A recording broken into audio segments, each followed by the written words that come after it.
Assalamu alaikum everyone. This is Gulal Rabbi with you. How are you today? Today I'm very happy because I'm able to speak in such a beautiful environment and beautiful moment. Today I'd like to talk about Kushumba Mosque. Now I'm standing in front of Kushumba Mosque. It is one of the most beautiful historical landmark in Bangladesh. This place has a lot of history. The mosque has a very long and rich history. It was built in the 15th century during the rule of Pathan dynasty. Look at the mosque and how see beautiful it is.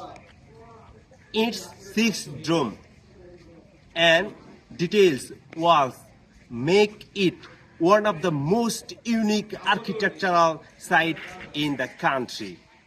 It's located Nogan district, Manda Upazila and Kushumba Union. People come from Bangladesh and to see the Kushumba Mosque. And when they come here, the fine fish.